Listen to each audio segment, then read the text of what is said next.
Hi, this is Linda Fox. I'm Senior Reporter with PhocusWire. I'm here with David Schelp. He is Managing Director for TUI Destination Experiences. Thanks for joining us, David. Thank you for having me.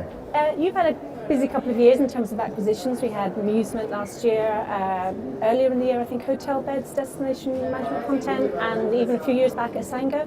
Tell us how you've kind of bringing all that together and what you're doing with it. Yeah, I mean, first of all, we think that the tours and activity space is a very attractive space to operate in. It's big, it's growing, it's very under-digitalized, and it's also extremely fragmented. So we've been acting in this space for probably 40, 50 years as part of our core business. But we also see that we have certain capabilities that are missing in the TUI environment. So we've decided to go for buy and build strategy, where we basically find companies that give us the capabilities that we don't have, so that we can actually grow more quickly in this environment. So the amusement acquisition is a good example. It's a digital platform. It enables us to source, produce and distribute more efficiently, more digitally. So that's a good example of showcasing how we can complement what we already have in TUI and make it better by having acquisitions. So traditionally people, they buy a package holiday and then it comes to their departure date and they go on holiday. So how, as destination guy within TUI, do you manage that sort of disconnect in terms of trying to keep in touch with the consumer, during that period of time? Between the actual booking of the holiday and also obviously when they get to destination. Yeah, so I mean, this is a really good point, because traditionally we've sold our experiences to our guests when they were actually in destination. And this is, we sell around about 6 million activities every single year. But you're absolutely right, we weren't able to actually sell to our guests pre-departure. So, these last 4 weeks when you're actually building your excitement about your holiday and all the things that you can actually do, we weren't really able to sell to our guests during that period. And that's exactly one of the reasons why we acquired amusement, because we now have the technology and the technological capabilities to offer our experiences to our guests pre-departure as well. So, being able to do that, and also in terms of what mobile lets you do these days, have you found that the way consumers are now looking for those experiences and in fact buying those experiences changed? Absolutely. I mean, in some cases actually the experience is the primary motive for the trip itself, for the holiday itself. I mean, in the past, a typical holiday was about going somewhere and relaxing somewhere, and then you got into the destination. The good old fly and flop exactly, holiday. and then you would say, well, what else can I do here in Kos or in Rhodes or in Cancun?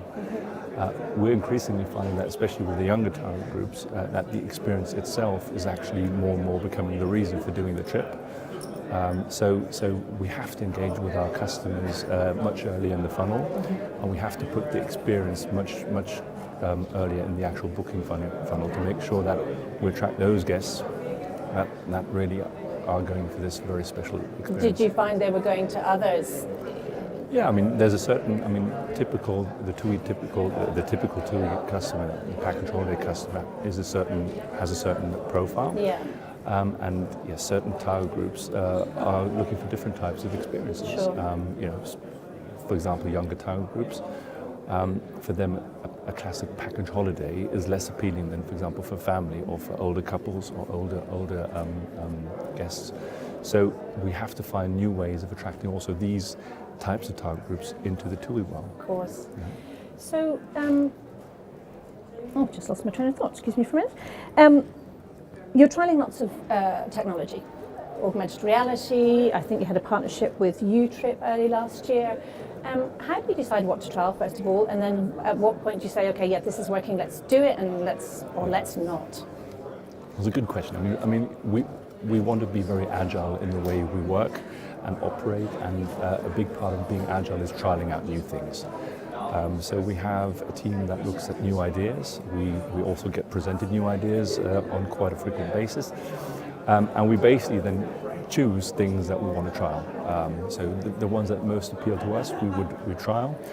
And then we trial them for a certain period of time. We set ourselves certain targets, whether this is conversion rate, whether this is customer reviews or whatever it might be.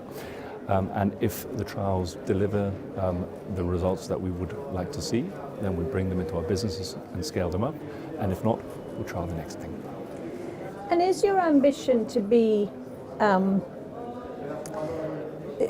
something that obviously fills in gaps for existing TUI customers and new TUI customers, but also to be something wider to not just those who are buying your packages? Yes, absolutely. So I mean, we have three routes to market, if you like. So the first and foremost route to market is the TUI customer. We have 21 million guests in our TUI network, and we want to make sure that we offer the right experiences to those guests to enrich their holiday experience with us.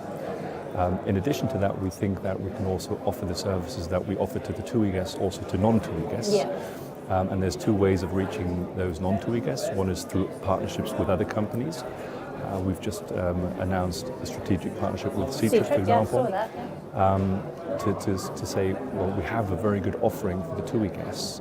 Why don't you offer the experiences that we offer to our guests also to your guests? Mm-hmm. So B2B2C, as we call it, is one route to market to attract non-TUI guests. But we're also trialing the B2C channel, the open market B2C channel, that's how we call it internally, through the amusement brand at the moment. And so we have three types of three ways of generating demand for our experiences. The TUI guest, the guest coming from a partner company, and the guest coming directly into our funnel. So Schelp coming into Europe, I mean, that must be scary for a lot of existing providers because they don't do things by half. Well, I think I look at this I see this as a massive opportunity. I mean, obviously, Schelp is a huge travel brand in China, extremely successful in what they do, very successful on the domestic market, very successful also on the outbound markets that are developing.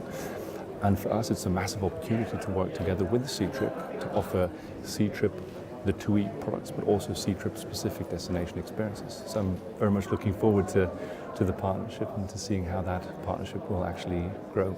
Okay, and then just finally, as one of the routes to market is your B2C, as you mentioned, through amusement. Does that mean you're going to have to put a lot of marketing behind that? Or is it just a sort of toe in the water?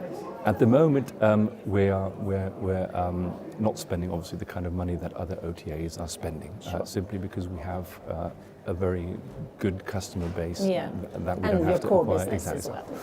So at the moment, obviously the amusement acquisitions only happened 3 or 4 months ago, so still early days. But we are continuing to do what amusement did, which is invest into B2C with a more return on investment-led approach.